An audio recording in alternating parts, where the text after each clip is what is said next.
Правками. Когда бензин вернется? Ну, московский. Без комментариев. Ну, у нас очереди по часу, по двух. А вы сами спокойно заправляетесь? Дизель есть везде, на всех заправках. То есть вы на дизеле ездите? Я на дизель езжу. Блин, у меня бензиновый, вот неудача. Покупать дизель надо? Есть бензин и на бензинах заправки, правда, там очереди, я с вами согласен. Но мы активно работаем, чтобы эту проблему ликвидировать. Здравствуйте, уважаемые зрители. Бензина нет.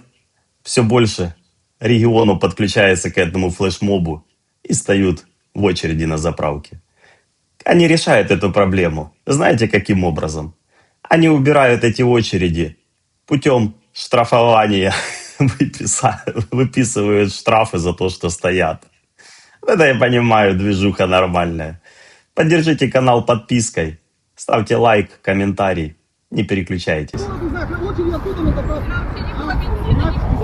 Хорошо ДПС у нас работает. Да? Столько злостных нарушителей ловят. Ой-ой-ой.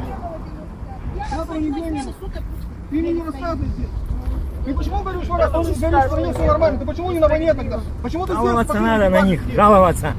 Звоните Да на вот, горячую вот линию, телефон. на борту написано. Вот звоните, вот этот номер. Жаловаться надо на этого старшего лейтенанта. Кто заставляет вторым рядом вставать на Вас кто заставляет сюда приезжать и штрафовать нас?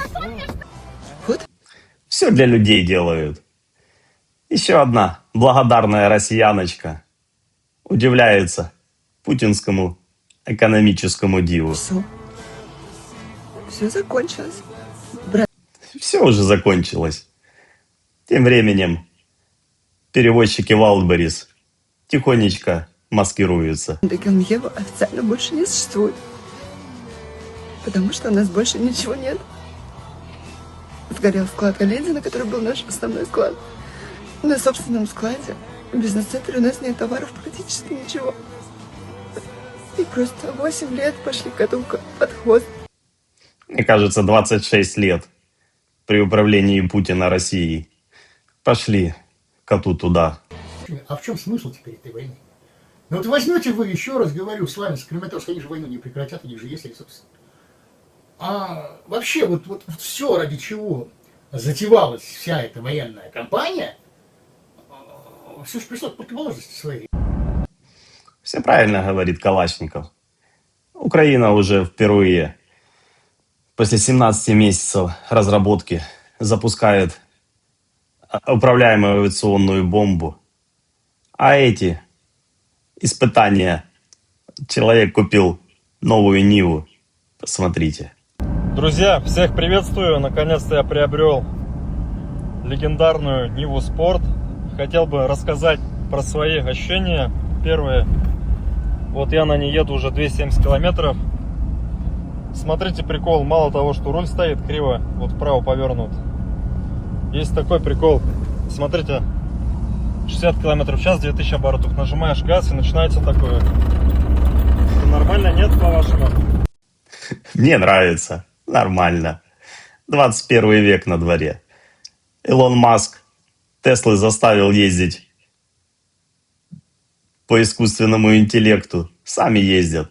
Китайцы машины сами управляются. А здесь при 60 двигатель скоро выпрыгнет из капота.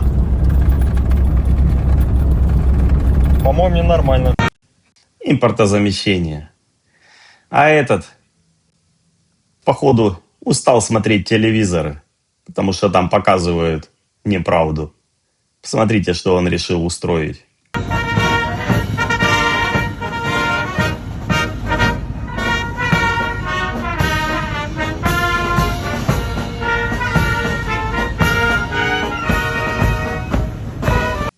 У каждого борьба с пропагандой своя.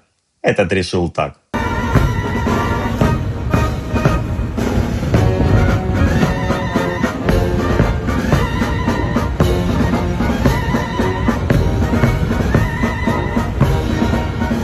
Я получил... Участник СВО пошел зарабатывать миллионы. Но счастье долго не длилось. Получил ранение, вернулся, а у него уже ничего нету. Жена не ждала его. 9 декабря 24 года под Мартыновкой мы должны были штурмовать посадку перед Мартыновкой, чтобы ее захватить, чтобы могли туда зайти Ахмат и с 810-м полком. Вот. И когда мы поехали, мы подорвались на мине. Ну, у меня 2 ноги перебиты. Сейчас вот сняли аппарат Елизарова, поставили пластины. И сейчас в отпуске по болезни. В 23-м году мы с ней поженились. И написал на нее доверенность. Вот, перед уходом. Выясняется, что она 2 года скрывала от того, что она переписала на себя квартиру. Приезжаю, дверь закрыта, меня никто не пускает.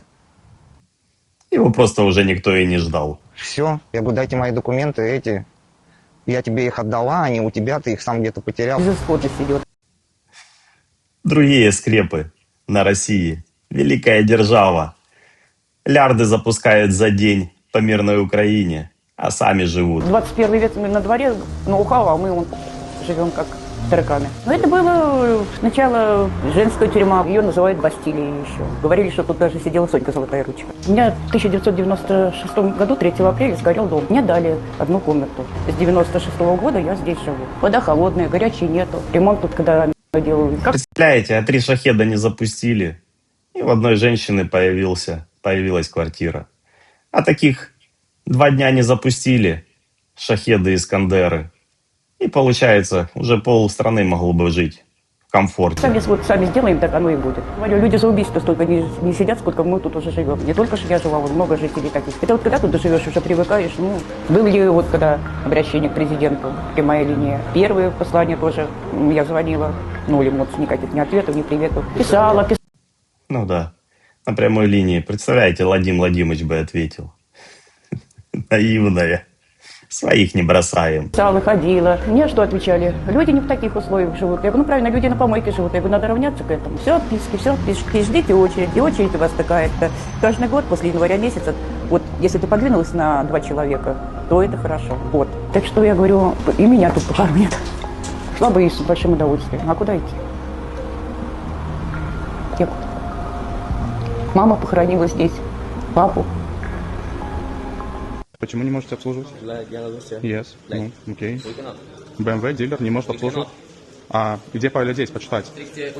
Так вы мне можете отказ дать? Не можем обслужить, если нема панкарты, побиту необслужимый. А можно мне оставить вам отзыв, фидбэк? Чему? Мне полицию вызвать? Може пан визвати? Да? Необслужимый. Окей. А можно мне директор?